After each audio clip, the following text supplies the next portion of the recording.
ನಾನು ಸ್ವಲ್ಪ ಮೂವೀಸಿಂದ ಸ್ವಲ್ಪ ದೂರ, ಬಿಕಾಸ್ ನನ್ನ ಪ್ರೊಫೆಷನ್ ಲೈನ್ ಆಫ್ ವರ್ಕ್ ಆ ಥರ ಇರೋದ್ರಿಂದ ನಾನು ಅಷ್ಟು ಮೂವೀಸ್ ನೋಡಿರ್ತಿರ್ಲಿಲ್ಲ. ಈಗ ನನಗೂ ತುಂಬ ಪರಿಚಯ ಆಗ್ತಿದೆ. ಎರಡೂ ಈಕ್ವಲಿ ಮಾತಾಡ್ತೀನಿ. ರತ್ನನ್ ಪ್ರಪಂಚ ನನಗೆ ಇಷ್ಟ. ಎಲ್ಲಾರ್ದು ಫ್ಯಾನ್. ಅದೇ ಮೇಡಮ್ ಹೇಳ್ದಂಗೆ ನಾನು ಆದಷ್ಟು ಮೂವೀಸಿಂದ ದೂರನೇ ಇದ್ದಿದ್ದು. ಓದಬೇಕಾದ್ರೆ ನಾವು ಇದರ ಹಾಸ್ಪಿಟಲಲ್ಲಿ ಇರ್ತಿದ್ವಿ ಅಥವಾ ಟೈಮ್ ಸಿಕ್ಕರೆ ನಿದ್ದೆ ಮಾಡ್ತಿದ್ವಿ. ನೋಡಿರೋ ಎಲ್ಲ ಮೂವೀಸ್ ಇಷ್ಟನೇ ಆಗಿದೆ. ಎಲ್ಲರೂ ಚೆನ್ನಾಗಿ ಆ್ಯಕ್ಟ್ ಮಾಡ್ತಾರೆ.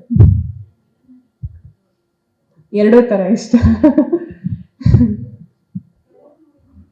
ಅದು ತುಂಬ ಅಂದರೆ ಆ್ಯಸ್ ಅ ಕ್ಯಾರೆಕ್ಟರ್ ಅವರು ಕ್ರೂರತೆ ಎಷ್ಟು ಚೆನ್ನಾಗಿ ಅದು his played it very well. So if have to appreciate the artist both positive and negative roles he does excellently well.